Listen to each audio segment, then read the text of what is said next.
नमस्कार, स्वागत है आपका 4 टीवी न्यूज पर। मैं हूं आपके साथ जोही सिंह। बुलेटिन की शुरुआत करते हैं अयोध्या से खबर सामने आ रही, जहां श्री राम जन्मभूमि तीर्थ क्षेत्र निर्माण समिति के अध्यक्ष नृपेंद्र मिश्र ने जानकारी दी है कि राम मंदिर की पूरी रूपरेखा फाइनल हो चुकी है। उनके मुताबिक मंदिर का भूतल पूरी तरह तैयार है, जहां रामलला की मूर्ति को प्रतिष्ठित किया गया है। पहली मंजिल पर भव्य राम दरबार की स्थापना की गई है, जिसमें भगवान राम, माता सीता, लक्ष्मण और हनुमान की प्रतिमाएं शामिल है। वहीं दूसरी ओर बात करें तो दूसरी मंजिल को विशेष रूप से भगवान राम से संबंधित दुर्लभ साहित्य और ऐतिहासिक दस्तावेजों के लिए समर्पित किया गया है। नृपेंद्र मिश्रा ने बताया कि जैसे जैसे राम से जुड़ी पांडुलिपियां, ग्रंथ और ऐतिहासिक सामग्री मिलती जाएंगी, उन्हें दूसरी मंजिल पर सुसज्जित किया जाएगा। और उन्होंने ये भी कहा कि मंदिर का निर्माण कार्य तय समय सीमा के अनुसार तेजी से आगे बढ़ रहा है और इसे जल्दी पूरी भव्यता के साथ आम जनता के लिए खोल दिया जाएगा। मंदिर का जो रूपरेखा है वो अंतिम हो गई है कि भूतल पे रामलला है, भगवान रामलला, और प्रथम तल पे उनका पूरा परिवार है, राम दरबार और उनके सेवक हनुमान जी हैं, और दूसरी तल पे केवल गर्भगृह में ऐसे ग्रंथ जो अपने परिभाषा में रेयर कहलाएंगे और जो भगवान राम से संबंधित होंगे, उसकी उपलब्धि जो भी मिलती है उसको वहां पर रखा जाएगा। तो इस प्रकार से सभी तलों का जो है वो कैसे सदुपयोग होगा उसका निर्णय हो चुका। दो प्रतिमा राम जी की और वह बढ़ते हैं आगे। कौशाम्बी में रामबाबू तिवारी की संदिग्ध हालत में जहर देकर की गई हत्या के मामले ने तूल पकड़ लिया है। अब इस मामले में उत्तर प्रदेश के डिप्टी सीएम ब्रजेश पाठक ने भी हस्तक्षेप किया और उन्होंने सोशल मीडिया प्लेटफॉर्म एक्स पर पोस्ट करते हुए परिजनों के प्रति संवेदना जताई है और भरोसा दिलाया कि दोषियों के खिलाफ सख्त कार्रवाई की जाएगी। उप मुख्यमंत्री ने प्रमुख सचिव गृह को इस मामले में तुरंत प्रभाव से कार्रवाई करने के निर्देश दिए हैं। ब्रजेश पाठक का कहना है कि सरकार पीड़ित परिवार के साथ है और उन्हें जल्द न्याय दिलाने के लिए पूरी संवेदनशीलता के साथ कदम उठाए जा रहे हैं। उनके इस ट्वीट के बाद मामले में प्रशासन की सक्रियता बढ़ गई है और जांच की रफ्तार भी तेज हो सकती है।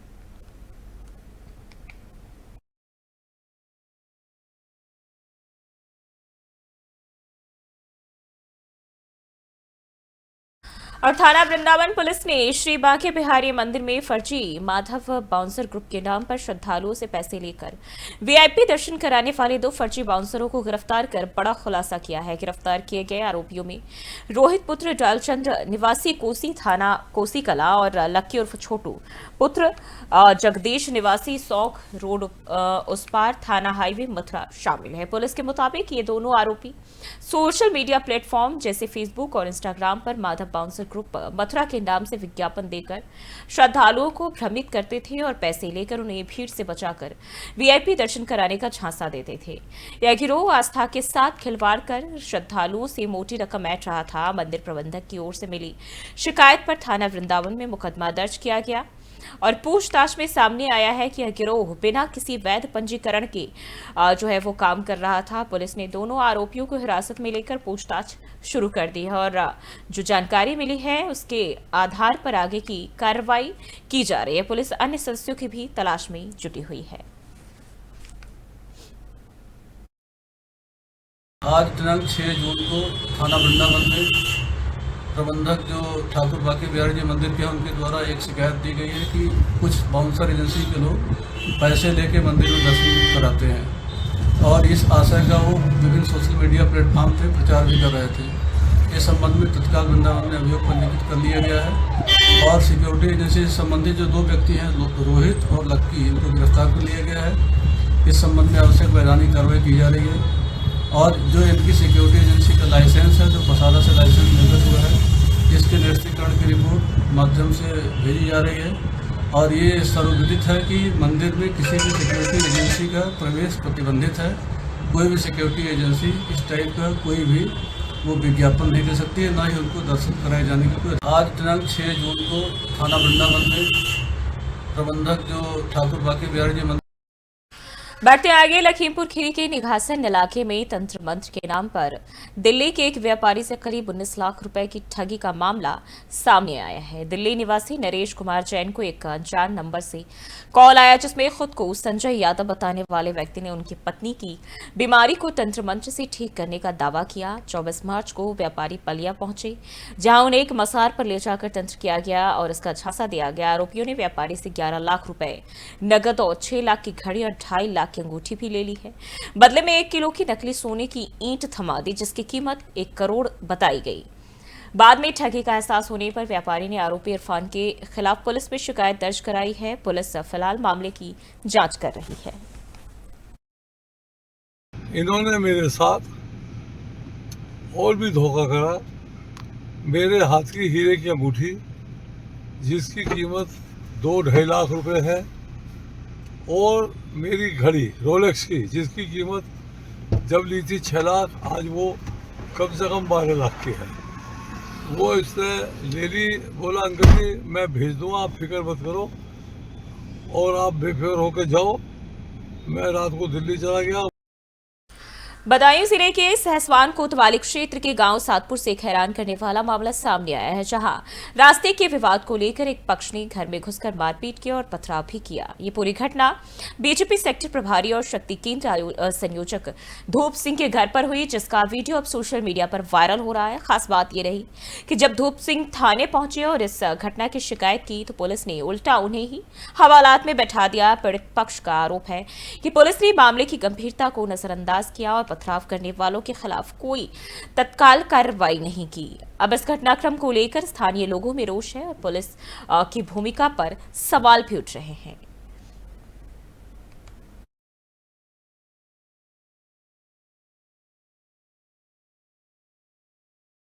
रुख करते अगली खबर की ओर। बुलंदशहर की सयाना कोतवाली में तैनात दरोगा देवेंद्र शुक्ला का अमानवीय चेहरा सामने आया। सोशल मीडिया पर वायरल एक वीडियो में दरोगा एक कन्फेक्शनरी शॉपकीपर को सरेआम थप्पड़ मारती नजर आ रहा है। बताया जा रहा है कि पीड़ित दुकान बंद कर घर लौट रहा था, तभी दरोगा ने बिना किसी वजह के उस पर हाथ उठा दिया और पूरी घटना सीसीटीवी कैमरे में कैद हो गई, जिससे पुलिस की दबंगई पर फिर से सवाल खड़े हो गए हैं।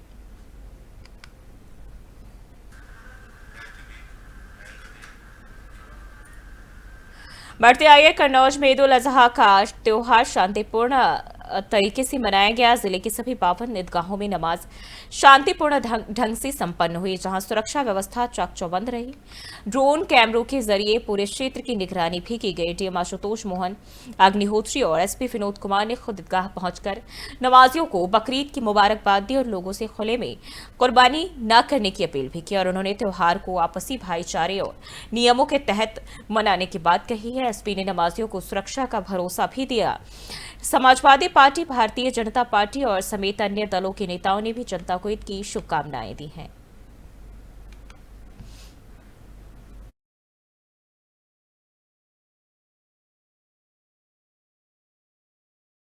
रुक करते हैं अगली खबर की ओर। बुलंदशहर के सयाना में दरोगा के द्वारा कन्फेक्शनरी संचालक की पिटाई के मामले में एक नया वीडियो सामने आया, जिससे कहानी में नया मोड़ आ गया है। पुलिस के द्वारा पहले रिकॉर्ड किया गया वीडियो वायरल हो रहा है, जिसमें कथित पीड़ित की दुकान में शराब और बियर की दर्जनों खाली बोतलें दिखाई दे रही है। पुलिस का दावा है कि कन्फेक्शनरी की आड़ में अवैध रूप से शराब पिलाई जा रही थी और इसके लिए कई बार चेतावनी भी दी गई थी, लेकिन आरोपी अपनी हरकतों से बाज नहीं आया। घटना के दिन भी पुलिस ने दुकान बंद कराई थी और मामला सियाना कस्बे के गौरव कन्फेक्शनरी से जुड़ा बताया जा रहा है। हालांकि पुलिसिया पिटाई पर अब सवाल जरूर उठ रहे हैं और वीडियो सामने आने के बाद से जांच की दिशा भी बदल सकती है।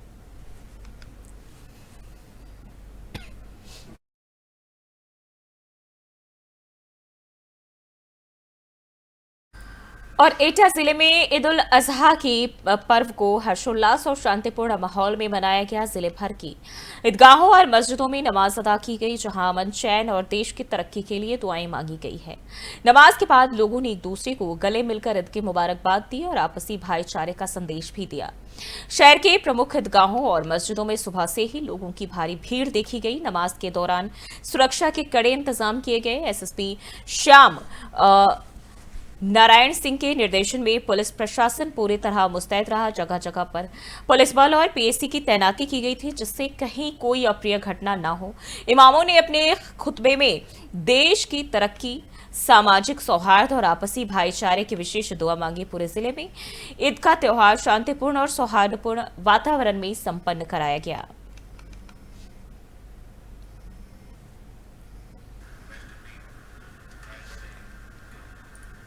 और खबरों में बढ़ते हैं आगे। गोरखपुर जिले में बकरीद का पर्व पूरी श्रद्धा और शांति के साथ मनाया गया। ईदगाह और मस्जिदों में सुबह के समय बकरीद की नमाज अदा की गई, जिसमें बड़ी संख्या में मुस्लिम समुदाय के लोग शामिल हुए। नमाज के दौरान अमन और भाईचारे की दुआ भी मांगी गई। नगर के प्रमुख ईदगाहों के आसपास सुरक्षा के पुख्ता इंतजाम किए गए थे। स्थानीय पुलिस बल पूरी तरह मुस्तैद रहा और संवेदनशील जगहों पर पुलिस की तैनाती भी की गई।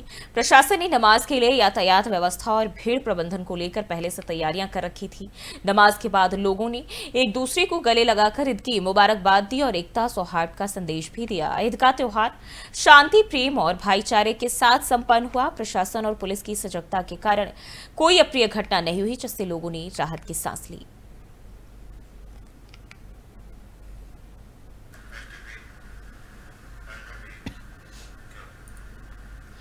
बढ़ते आगे और जानकारी आपको बताते चले, जिले में आज ईद उल अजहा के पर्व को पूरी श्रद्धा, उल्लास और सौहार्द के साथ मनाया गया है। सुबह के समय अलग अलग ईदगाहों और मस्जिदों में नमाज अदा की गई, जहां बड़ी संख्या में मुस्लिम समुदाय के लोगों ने देश में अमन, शांति और खुशहाली की दुआ मांगी। नमाज के बाद लोगों ने एक दूसरे को गले लगाकर ईद की मुबारक बात दी। सहारनपुर से एक खबर आपको बताते चले, जहां भाईचारे का संदेश इस त्योहार के जरिए दिया गया। पूरे जिले में पर्व शांतिपूर्ण वातावरण में संपन्न हुआ और इस मौके पर सहारनपुर के जिलाधिकारी मनीष बंसल और एसएसपी रोहित सिंह सचवान ने अपने कैंप में रहकर सुरक्षा व्यवस्था का जायजा भी लिया, प्रशासनिक तैयारियों की समीक्षा भी की। वहीं सुरक्षा के लिहाज से संवेदनशील स्थानों पर पुलिस बल की तैनाती भी की गई, जिससे कोई भी अप्रिय घटना न हो। प्रशासन और पुलिस की सक्रियता और सजगता के चलते त्योहार शांतिपूर्ण और सुरक्षित वातावरण में मनाया गया, जिससे लोगों में संतोष और प्रसन्नता देखने को मिली। देखिए, यहाँ पे अभी ईदगाह पर ईद की नमाज अदा की गई है और पूरी सुरक्षा व्यवस्था चौकस थी और उसी के बीच में पुलिस फोर्स और मजिस्ट्रेट्स की तैनाती के बीच में यहाँ पर नमाज अदा कराई गई है। शांतिपूर्वक तरीके से सभी लोग जो हैं अपने घरों की तरफ डिस्पर्स भी हो चुके हैं और पूरा दिन क्योंकि कुर्बानी का जो कार्यक्रम है वो चलता है, तो हमारे सभी लोग भ्रमणशील रहेंगे, अधिकारी भ्रमणशील रहेंगे।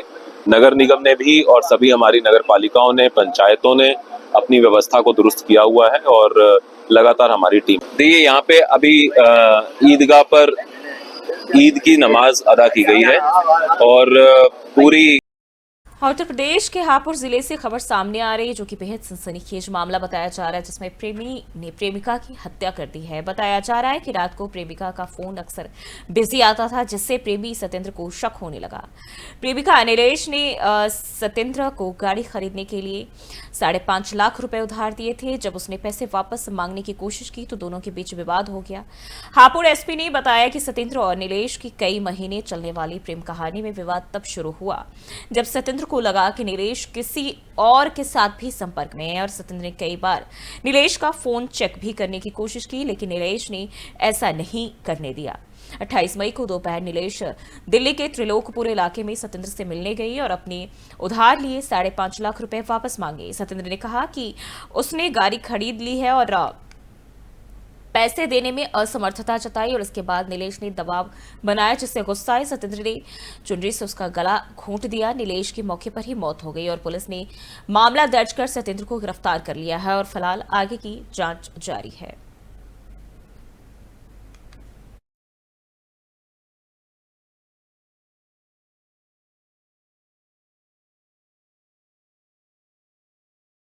और पूरे भारत में मुस्लिम समुदाय के द्वारा आज ईद उल अजहा का त्योहार धूमधाम और श्रद्धा के साथ मनाया जा रहा है। लखीमपुर खीरी जिले की सभी तहसीलों में भी शनिवार को ईद उल अजहा का पर्व बड़े हर्षोल्लास के साथ मनाया गया और नगर की सभी ईदगाहों और मस्जिदों में तय समय पर नमाज अदा की गई। नमाज के दौरान देश में अमन, चैन और खुशहाली के लिए दुआ भी मांगी गई और इसके बाद लोग एक दूसरे को गले लगाकर ईद की मुबारकबाद देते दिखे। सुबह से ही लोग अपने अपने इलाकों में तैयारियों में जुटे रहे। हजारों की संख्या में लोग नमाज अदा करने के लिए मस्जिदों और ईदगाहों पर इकट्ठा भी हुए। प्रशासन और पुलिस भी पूरी सतर्कता के साथ सुरक्षा व्यवस्था बनाए रखने में जुटी रही।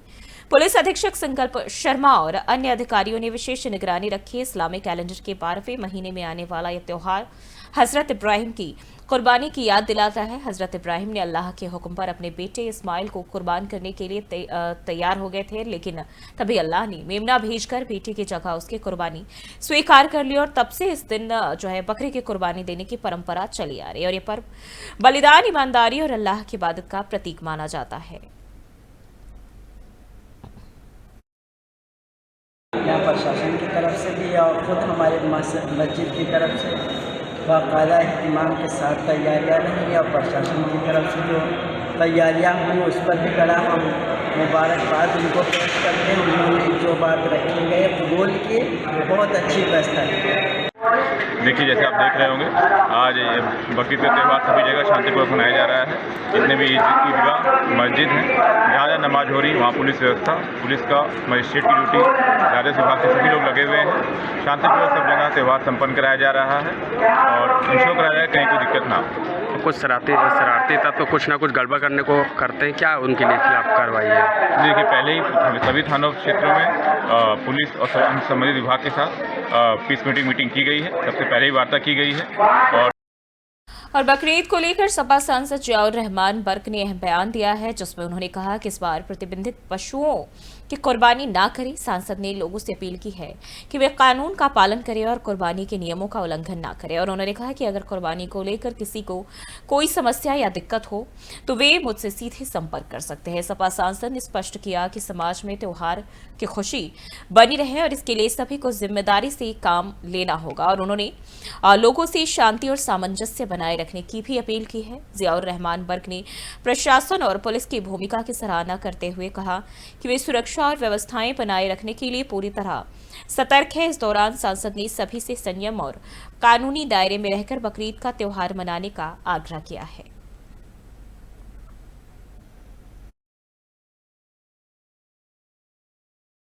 देखिए, ईद उल अजहा के मौके पर मैं सभी लोगों को, देशवासियों को, खासतौर से अपने लोकसभा क्षेत्र के लोगों को मुबारकबाद पेश करता हूँ और यकीनन त्यौहार के मौके पर हम सब लोग अपने त्यौहार को मनाते हैं और उसी तरह से संभल में आज ये 1 साल बाद ईद उल अजहा का मौका आया है। तो संभल के लोग दुखी हैं, पीड़ित हैं, लेकिन फिर भी त्यौहार का अल्लाह का हुक्म है तो अपने त्यौहार को मनाया जाता है। तो हम अपने त्यौहार को मना रहे हैं और मेरी सभी से गुजारिश है कि आप सभी मेरे जो सम्मानित मेरे बुजुर्ग और नौजवान साथी और मेरी माँ बहनें जाते हैं।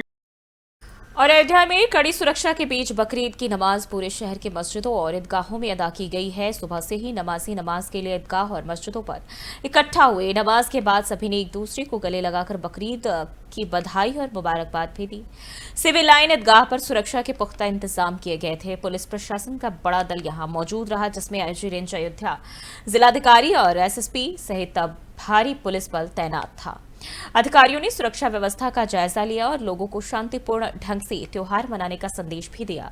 पुलिस फोर्स ने भीड़ प्रबंधन और सुरक्षा के लिए पूरी तैयारी भी कर ली थी ताकि किसी भी अप्रिय घटना को रोका जा सके। प्रशासन और पुलिस की सतर्कता के कारण बकरीद का त्योहार अयोध्या में शांतिपूर्ण और सुरक्षित माहौल में संपन्न किया गया।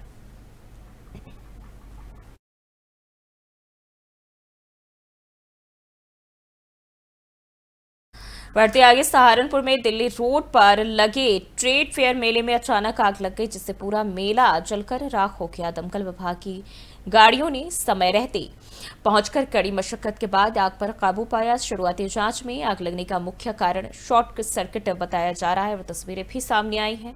आग लगने की सूचना मिलते ही दुकानदार और वहां मौजूद लोग भागकर अपनी जान बचाने में सफल रहे और हालांकि आग ने कुल 24 दुकानों को पूरी तरह तबाह कर दिया है। मेले में रखी हुई चीजें भी जलकर राख हो गई। दमकल विभाग और प्रशासन ने आग बुझाने के बाद मौके का निरीक्षण भी किया और नुकसान का आकलन शुरू कर दिया और इस घटना से व्यापारियों को भारी आर्थिक नुकसान हुआ है। प्रशासन ने प्रभावित दुकानदारों को राहत देने और आगे से ऐसी दुर्घटनाओं को रोकने के लिए सुरक्षा व्यवस्था पर सख्त पहरा लगाने का आदेश आश्वासन दिया है।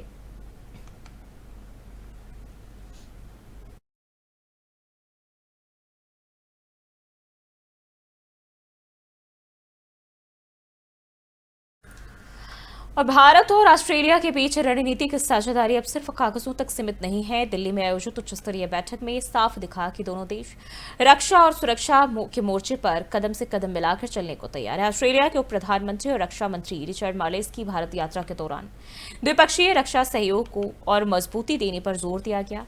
आइए समझते हैं रिपोर्ट के जरिए। उच्च स्तरीय रक्षा संवाद। दिल्ली में रक्षा मंत्रालय परिसर में आयोजित इस सम्मान समारोह में ऑस्ट्रेलिया के उप प्रधानमंत्री और रक्षा मंत्री रिचर्ड मार्लेस को गार्ड ऑफ ऑनर दिया गया। इस मौके पर भारत के रक्षा मंत्री राजनाथ सिंह खुद मौजूद रहे। दोनों नेताओं ने बाद में एक महत्वपूर्ण द्विपक्षीय बैठक भी की, जिसका उद्देश्य भारत और ऑस्ट्रेलिया के बीच रक्षा साझेदारी को और मजबूत करना था। द्विपक्षीय संबंधों की मजबूती पर फोकस। राजनाथ सिंह ने कहा, पिछले कुछ सालों में भारत और ऑस्ट्रेलिया के बीच रक्षा सहयोग एक मजबूत स्तंभ के रूप में उभरा है। उन्होंने कहा, हमारी पिछली बैठक के बाद से हमारे द्विपक्षीय रक्षा संबंधों में जो महत्वपूर्ण उपलब्धियां हुई, उन्हें देखकर खुशी हो रही है। मुझे उम्मीद है कि आने वाले सालों में हम नए जोश के साथ इन संबंधों को और आगे बढ़ाएंगे। राजनाथ सिंह ने यह भी स्पष्ट किया कि यह बैठक ऐसे समय में हो रही है जब भारत अपनी पश्चिमी सीमाओं पर गंभीर सुरक्षा चुनौतियों का सामना कर रहा है। उन्होंने हाल ही में कश्मीर में हुई बर्बर घटना का जिक्र करते हुए ऑस्ट्रेलिया के समर्थन के लिए आभार जताया। साझा रणनीतिक लक्ष्य। भारत और ऑस्ट्रेलिया दोनों हिंद प्रशांत क्षेत्र में स्थिरता, सुरक्षा और नियम आधारित व्यवस्था बनाए रखने के पक्षधर हैं। दोनों देश नियमित सैन्य अभ्यास करते हैं, जिनमें ऑसिनटेक्स, पिच ब्लैक और मालाबार जैसे अभ्यास शामिल है। रक्षा मंत्री रिचर्ड मार्लेस ने भी भारत के साथ सहयोग को महत्वपूर्ण और रणनीतिक बताते हुए भरोसा दिलाया कि आने वाले समय में ये साझेदारी और मजबूत होगी। रिचर्ड मार्लेस का कहना है कि भारत के साथ हमारा रक्षा सहयोग न केवल क्षेत्रीय स्थिरता के लिए जरूरी है, बल्कि यह दोनों देशों की सुरक्षा प्राथमिकताओं को भी जोड़ता है।